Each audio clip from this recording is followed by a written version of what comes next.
Good morning, American Jiu-Jitsu family. Today we are at black belt. This is black belt, first degree black belt, but lesson 2. All right, this black belt list will be broken up into probably about 4 tapes. Okay, today we're going to cover introductory to gun, as well as attacking a person attacking you with a baseball bat. So always remember, every day on American Jiu-Jitsu LI, our Facebook group, we put 1 rank up a day. We've been doing that since this all has started. And there's actually a whole belt list on the American Jiu-Jitsu group page that you can go to each day. On Instagram, it's only a 1-minute clip because you're only allowed 1 minute, but then it refers you over to the American Jiu-Jitsu LI Facebook group page. On YouTube, we have the entire list. It's a little ahead of itself on YouTube. YouTube is American Jiu-Jitsu LI. If you go to our YouTube page, please like and subscribe to it. We're looking to get over 1,000 subscribers for that.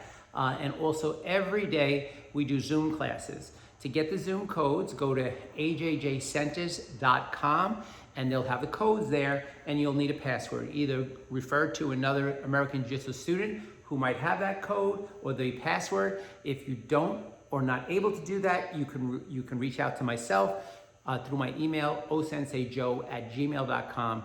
Just relate to who it is that you are, and I'll send you a password to get into each one of our meetings. We have basically classes every day, 6 days a week actually, and they're plentiful, okay? And pretty soon we'll be back to what we used to be back to, and that's being in the dojo. These videotapes hopefully are keeping you educated and keeping you informed. There is no replacement than actually being in the dojo, and that's what we hope for a return soon. As always, since I started making these tapes, Shihan Billy and Shihan Kathy has volunteered their time. Like I always say, we practice social distancing in the dojo with each other. Sensei Kathy and Billy, Shihan Kathy and Billy are a married couple that live together. I'm a single guy who lives by myself, so we really don't encounter many other people other than each other. And even at that point, we keep that social distancing rule in place. So thank you very much for showing up, Sensei Shihan Kathy and Billy, and they'll be demonstrating the techniques for you. So better than me trying to do this by myself. So with the introductory to gun, if you're ever familiar with American Jiu-Jitsu, we're very involved with all types of gun mechanisms, whether it be a long gun, whether it be handgun. We get very detailed with this. These are some of the things that we taught over at the Pentagon and over at West Point, and we teach a lot of law enforcement. A lot of people have a lot of different opinions about guns, and a lot of people have a lot of different opinions about everything, okay? We follow and learn different strategies that are updated by different divisions, and we always keep ourselves updated. Some people claim, well, nobody would put a gun to them. Well, you live in a bubble, okay? Any technique that you learn from a combative standpoint has been taken from a combative situation. So, you know, I always say when people might be a different style or do different things, that they may be very MMA type of a style or a grappling style. Okay, now somebody confronts you with a gun. I don't know if grappling is what you're going to do. You need to control the weapon. The big thing with the weapon is you need to control the weapon. The big question is, what if this person is 20 feet away? Okay, well, first of all, they better be a good shot. Second of all, you can't control what you can't control. When a gun is put to your body, is what we're talking about today. We will go into much more extensive training with the gun, but this is introductory to gun. You only can do what is within your parameters, which is within your limitations, okay? It doesn't mean that we have an S on our chest because we learn any martial arts. It means we have a better shot. So when learning this, instead of criticizing and critiquing and correcting, why don't you learn and become more informed before you make an opinion about a gun situation, okay? Because this is just the beginning, and we do it for many, many years after this, and we've perfected it into a very combined system that works together that either submits the person down to the ground if you're in law enforcement, or takes the person out if that's what you need to do as well. Okay, so this is, like I said, introductory to gun. I hope you enjoy it. And if you have questions, you can't ask a video, but soon the dojo will be open. Bring that question back to the dojo, and we'll be glad to answer those questions face to face in a combative type situation. Okay, so the big thing is with the gun is that if the gun is not facing you, you're in a safe position. The whole thing with the gun is you can grab the weapon. It's a little bit different when you get to a revolver, which we'll deal with that at a later date. Right now, we're talking about an automatic weapon, okay? You can control and grab the weapon. With a revolver, you can't because of what they call a blowback, okay? So in the beginning, we're talking about learning how to deal with the barrel of the gun, because the barrel of the gun is the only thing that's going to harm you. There are a lot of things that are going to affect you with the gun. Number one, the fear of it, right? The fear of the gun means like your life is over. That's number one. Number two, the sound. You know, sound is something that controls our mind. When that gunshot goes off, and it will go off when you go for the gun, you have to be prepared for that. We actually bring in weapons here that are safe weapons to let people hear the sound of the weapon, blank weapons, to make them be able to understand a response from that, because sound in, sound out, we talk about that later. So right now we're just trying to understand the fundamental of the gun. I am a licensed carrier. I do know the mechanics of a gun. I do carry a gun. I'm legally, I have a full carrier's permit. And the only reason I bring up that story is because when you're teaching gun, you better know how to use that gun. The guns that I carry are the same guns I train people with.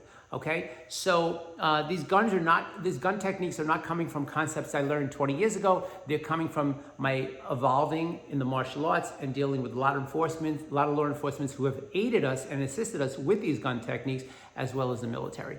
Okay, so again, these are basic techniques that we introduced at the black belt level. And the first one is when a person puts the gun to your body. So in this case, Shihan, Billy, and Kathy will put the gun. Now the main thing here is hands have to automatically come up. The second thing is you have to speak. When a person puts a gun to your body, they're desperate. It might be a situation like what's going on today. They don't have food, they don't have money, they're desperate. Nobody's putting a gun to your body and letting you see their face unless they're desperate. I mean, look, if they wanted to attack you from the back, that's a different situation where at least they're understanding, hey, you're not seeing me. But these people are desperate enough to put a gun to your body and let their face be seen. Right away, they know they're going to jail for a long time, all right? We can't worry about the jail sentence. We got to worry about surviving. So the main thing is to learn to control that barrel. If you notice the 3 techniques that you're going to see today, there's a common denominator or a consistency with all the movements. Remember, this is introductory to the gun that gets much more extensive as we progress, okay? So the first thing we have to do is take away the threat and the alignment of the barrel so you're not gonna be hit with that projectile. The second thing we have to do is control the gun. The next thing we have to do is disable the person. And then we have to know the proper way to step back. So if we have to discharge this weapon, that we're not going to be in close range so this person can take that weapon back. Once you take that weapon, that person's coming back for that weapon. So we're going to do it a little bit slowly so you can see it. So the gun gets placed to your body. Boom, he takes the gun. Now he's not in line of the projectile. Now he's going to take that gun, he's going to rip it out of the hand and pop with a spear hand right to the eye. That's going right to the eye to incapacitate the ability of the person to see. Now from here, we're not going to stay here, so he's going to check the mechanism, because once it changes hands, that magazine might fall out. So he's going to tap the bottom of it so the magazine goes back into alignment. From here, he's going to check the weapon. There might not be one in the chamber, so now he's making sure of that. Okay? He's in this position right here in case Kathy charges her. Remember, if Kathy had the gun, she knows if there's one in the chamber or not. She also knows if it's a good or a bad gun. He doesn't. So he could be charged right now because it might not be a good gun. And she knows that. So he's ready for combat, but he has a stance. Once he gets beyond this and she notices she's not charging, he'll step back one more time and he'll go into what they might refer to as a weaver stance. We just call it a forward stance. When you learn gun, there's different types of stances: weaver stances, defenses, modified weaver, traditional stances. We just call it a forward stance for simplicity. All right, so let's watch that one more time without so much talk. From here, the hands come up. Please don't shoot at me. He disarms, turns his body, and turns the weapon. Now from here, takes the weapon away, rotates the weapon, strikes to the eye, taps the bottom. From here, chambers the weapon, okay? Steps back in a stance, a ready stance, and now a combative stance. From here, boom, okay? That will follow pursuit for the next 2 techniques that I show you. So a little less talking, a little more movement. Now the person puts the gun over your heart. And when you react to it, the person's reaction is they're going to be to pull that gun back. If you say to me, what if he doesn't pull the gun back? We're going to get to everything and anything, but right now this is a basic concept. So when the person puts the gun to the heart, he's going to do the same thing. He's going to turn his body, control the weapon. She pulls it back. He follows the way she's pulling it. Now he turns it, almost like a tooth coming out of your mouth, strikes to the eye, taps the bottom of the gun, goes into that stance, okay, and then goes into the stance. So the general rule of thumb is when you're between 4 and 6 feet away, you're very chargeable. So that's why we're into the stance where we can strike with the elbow strike, because we might need to strike that elbow strike if that gun's no good. So from here, as he charges me, bang, there's my roundhouse elbow strike. I flip the gun, and now I can use the gun as a weapon if I want to use it in combat. Don't throw the weapon. You've now lost your weapon, okay? So when we step back, that's because we can elbow strike or grab the gun and then use it to our advantage to take this person that's charging at us. Remember, this is a desperate person. This person attacked you with a gun. In my mind, you put a gun to my body, you're trying to kill me, I'm gonna do whatever it takes to take you out. It's that simple. I'm not looking to tap you out. But if I have the skills to take the gun away, get into a position to hold, and end this without a life-threatening situation, you have no idea what the background of this person is, and I don't want to end somebody's life unless they're trying to end mine.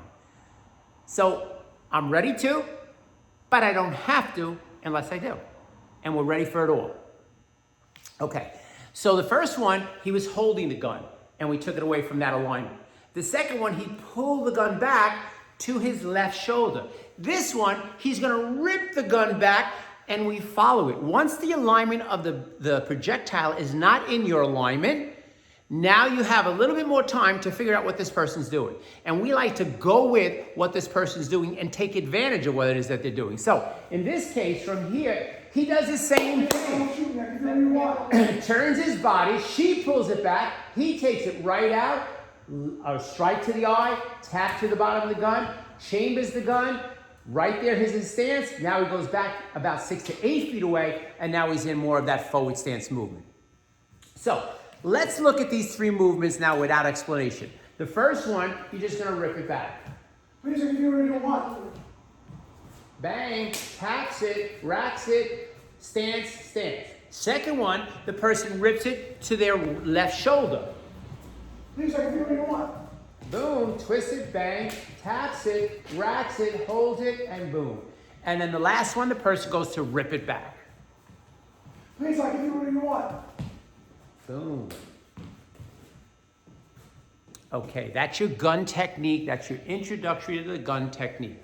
The next technique we're going to take from one of the brown belt categories is the Shihu Nage. The Shihu Nage was a technique that was meant many years ago for the defense against a sword type of attack. At brown belt, we introduced it from a punch and from self-defense. We have a whole category later on where we actually deal with a person coming at you with a sword. A lot of times people say, well, how many people are going to attack you with a sword? Well, that means you don't look at the news and ferry attacks and things that happen. People do attack people today in today's world with a sword. But we are now talking about a baseball bat, because Shihu Nage is a wonderful technique, not only with a sword, but any kind of a long weapon.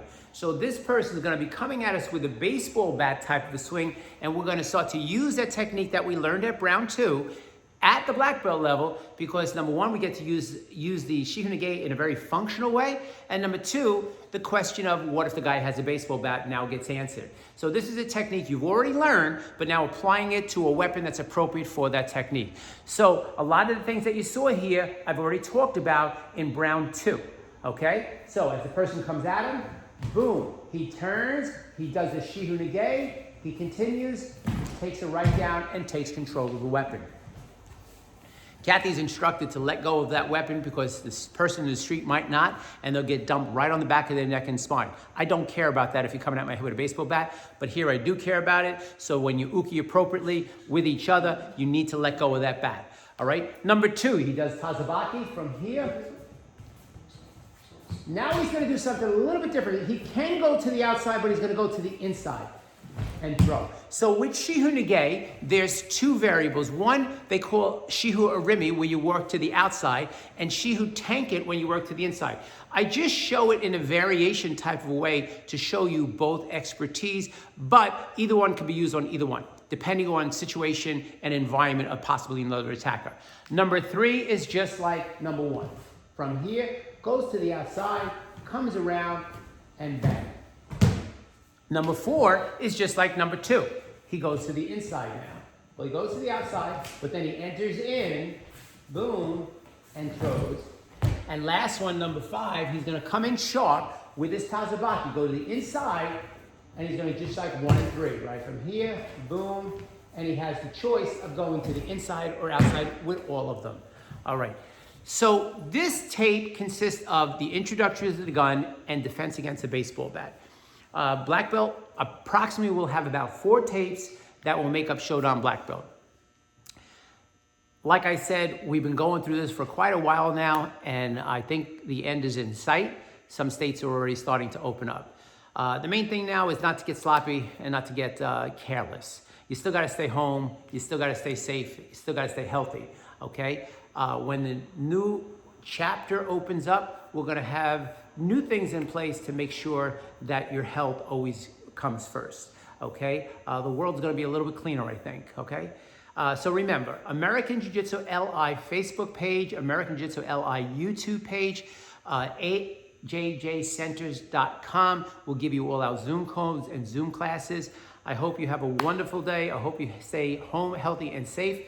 Again, thank you, Kathy and Billy, for assisting me with the tape, and we will see you on the next tape. Tape 2, this one's tape 2, Black Belt. Have a great day.